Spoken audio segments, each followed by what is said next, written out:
I'm Dewitt Jones. For 20 years, I worked for National Geographic, photographing stories all over the globe, creating extraordinary visions.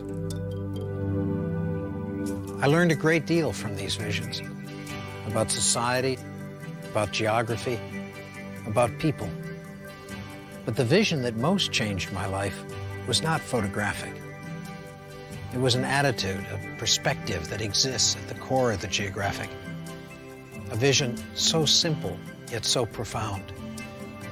A vision I'd like to share with you. Celebrate what's right with the world.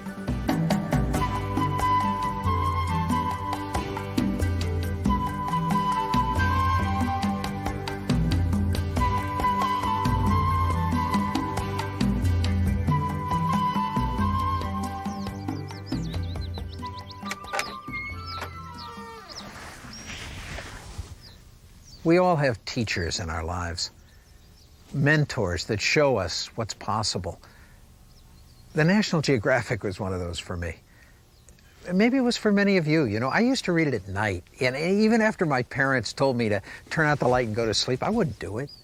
I'd get a flashlight, I'd hide under the covers, I'd stay up and stare at those photos in that little yellow book. Pictures that showed me the possibilities the world had to offer. I never thought I'd work for them. I never thought I'd shoot for them. They began to influence my life long before I even knew I was a photographer. Why? Because they had a wonderful vision. What they charged me with every time they sent me out was to celebrate what was right with the world rather than wallow in what was wrong with it. That's why we keep them. We all do. I mean, it's a national sacrilege to throw away a geographic because they celebrate what's right with the world. And nobody wants to throw that away.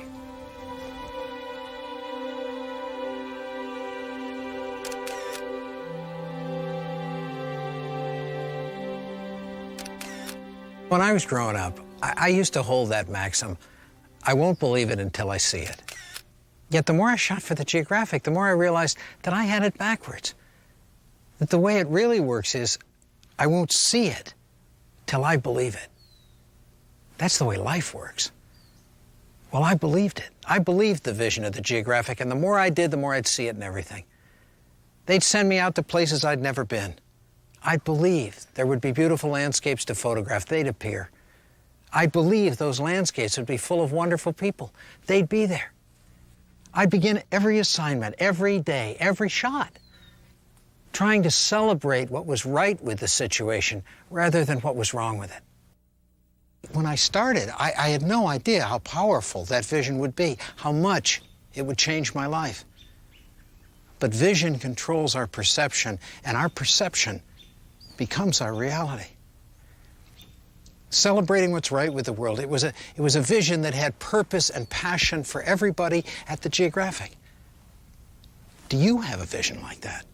Not just for your organization, for yourself. You know, a vision that you can put into 6 words that every morning when you say those words, you say, yes, that's why you're doing whatever it is you're doing. Because when the vision is clear, then passion and creativity are there as well. I know that. I know that because I lived it. All of a sudden, I wasn't just looking at those pictures on the printed page. I was there, and what an incredible place there was. From the highest mountains, to rivers drenched in sunlight, to rainbows and seashells. Everywhere I looked, there would be amazing beauty for me to photograph. And in the Geographic's view, man was an integral part of that beauty. Not something separate, just as beautiful, just as magical as anything else on the planet. And when I celebrated the best in people, I could see that.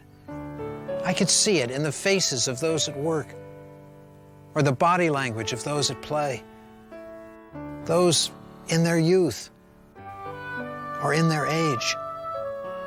Can you believe this guy? I thought this was going to be a good shot before he smiled. I would see it. I would see that light that shines not on us, but from within us. From within us when we trust enough to let it out. It was the same light I'd seen in nature that didn't have to trust to expose itself, but just graced us every day with the delicacy of a flower or the fading light on Half Dome.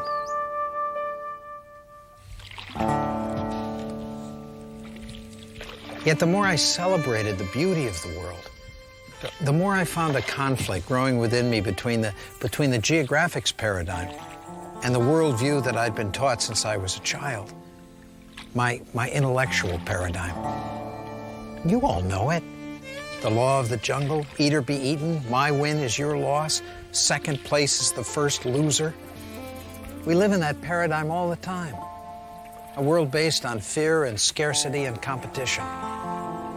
It's true if you choose to believe it, but it wasn't what nature was showing me.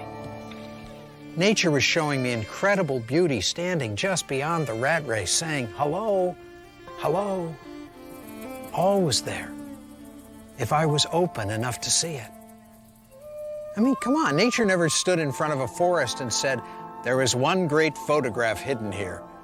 One photographer will find it and the rest of you will be hopeless losers. Nature said, how many rolls you got, Dewitt? Bring it on. Bring it on, I'll fill them up. I'll fill them up with layers of beauty and possibility beyond anything you've ever imagined, right down to my tiniest seed.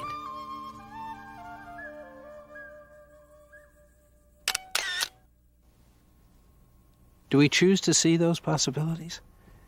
Do we truly believe that they're there? Perception controls our reality, and if we don't believe it, we won't see it. I remember one time they sent me up to the Selkirk Mountains of British Columbia, and I came upon this great field of dandelions. But, I just wasn't into it, and I started to say, the light isn't right. I'll come back tomorrow. We've all been there. It happens all the time, at home, at work. I just can't get into it. I'll do it tomorrow. And then tomorrow turns into next week, and by the time I got back there, no more dandelions. I had puffballs. That wasn't the way I planned it. And I was just about to leave when a little voice inside me said, come on, DeWitt, what's here to celebrate? I know it wasn't how you planned it, but what's right with the situation? Where are the possibilities?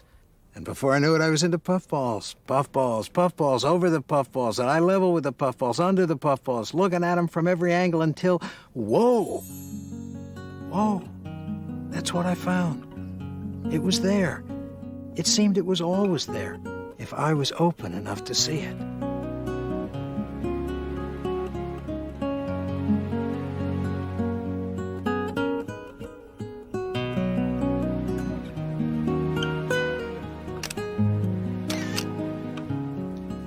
The more I shot for the geographic, the more I realized what a powerful force our vision can be. As I celebrated what was right with the world, I began to build a vision of possibility. Not scarcity, possibility. Always another right answer. A vision that showed me that no matter how bleak and desolate, no matter how dry and devoid of possibilities a situation might seem, that if I was open to it, I could always find a perspective, in this case just by dropping down in that crack in the slick rock and looking back, a perspective that would transform the ordinary into the extraordinary.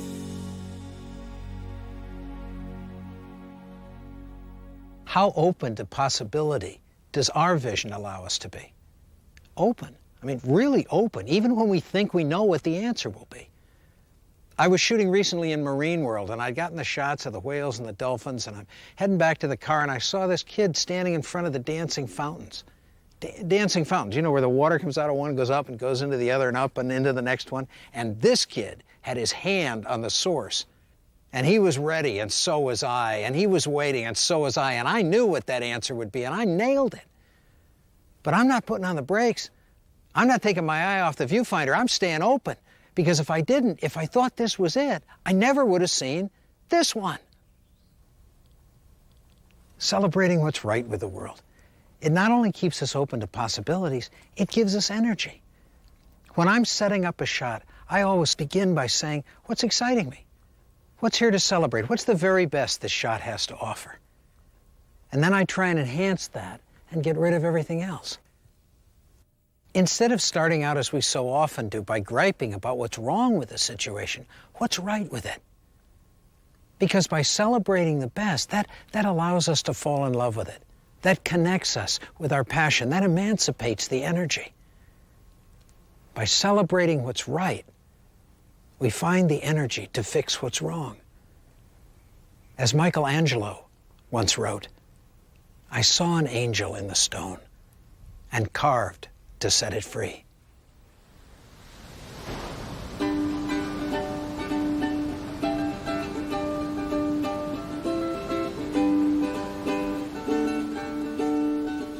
The right vision. It keeps us open to possibilities, it gives us energy, and it makes us much more accepting of change. Change. Boy, as a photographer, I'd pray for change. I'd get down on my knees and beg the weather or the wind or the light to do its thing. It was the status quo that would make my pictures boring and redundant. In fact, I began to see that the very thing that so often frightens us today, that awesome change curve we hear so much about, the phenomenal rate of change in our society, was really my ally. In fact, if I viewed it from just a slightly different perspective, it wasn't a change curve at all. It was a possibility curve. A possibility curve. Could I see it like that? I knew from my photography that it was true. Change is possibility, and the times of most change always hold the most potential. So we live in an accelerating possibility curve. Perhaps we can't control it, but we can learn to ride it like a surfer on a wave or a bird on a thermal, to use its power to take us where we want to go, to live in uncertainty and yet act with confidence. Now that's something I could celebrate. And the more I did, the more I took all my skills and used them to ride that wave of possibility, the more I found in my photography and in my life that the difference between a good frame and a great frame is measured in millimeters, not miles. Good frame, a morning glory on a beach in Maui, 10 inches closer. Great frame. Good frame, a cowboy in Bryce Canyon, 30 feet away in the doorway of a barn. Great frame.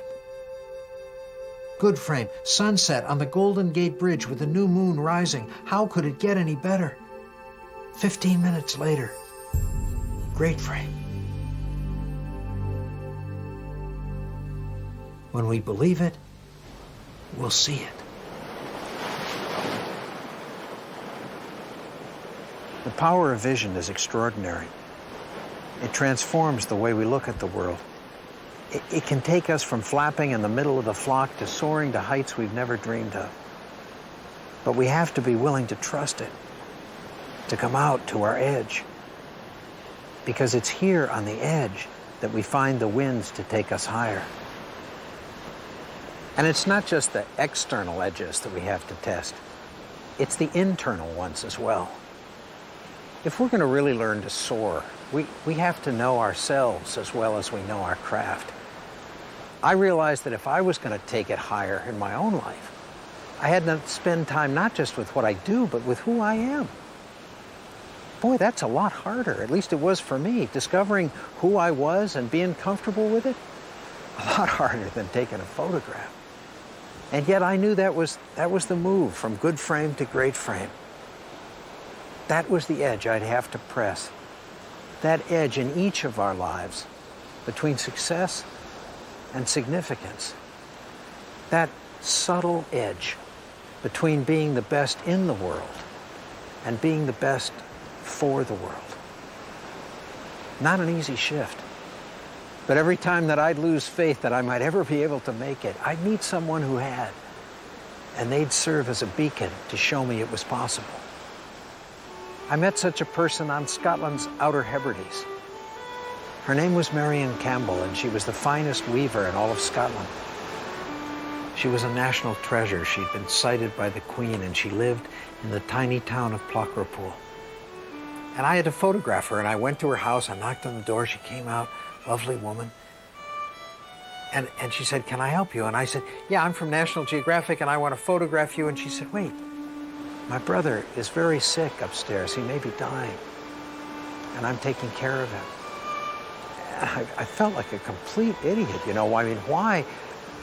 I began to apologize. I backed off, and she stopped me, and she said, wait, give me an hour and I'll be ready. And she closed the door. And I wandered around the village thinking of the extraordinary presence of this woman. Why, when her brother was dying, would she give me time? And then I heard the hand shuttle being thrown across her loom, and I found her in her weaving shed, lit only by the light of the window. And she showed me the yarn that she'd spun by hand. And she told me how she'd gone into the fields and scraped the lichens off the rock to make her dyes. And I was still nervous and embarrassed. I took a few quick photographs and I said, thank you, fine, I got it. And I started to leave. And again, she stopped me. And she took me into her house. And she'd put out biscuits and she'd made tea. And she wouldn't eat till I had eaten. And she invited me into her living room and she stoked the peat fire and we sat together.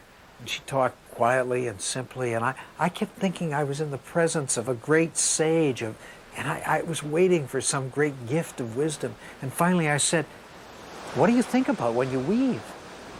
And she said, I wonder if I'll run out of thread. It wasn't exactly what I thought I'd hear, you know. And she must have seen my discomfort, because she smiled at me and she cocked her head and she said, when I weave, I weave.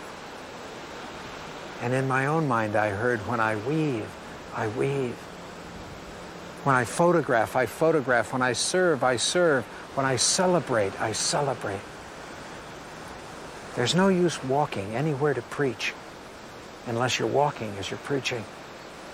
And that evening, through her actions and her words, Marion Campbell showed me what it might be like to soar. She was who she was, with discipline, with grace, with total lack of ego. She was a thermal rider. Not just the best in the world, but the best for the world. Could I do that? Could I trust my own values and vision enough to step out beyond my own edge? To find a new balance in my life, not one of limitation, but one of possibility. Not an either-or balance, but a both-and balance between what I do and who I am. A balance that would allow me to keep all of my intensity and focus, and at the same time not lose sight of those things that were really important in my life. A balance that would allow me to take it all in till I was full to overflowing, and then with gratitude and with grace, to give it all back. To be like the sunset that nature graces us with every evening. To put it all out there, to publish it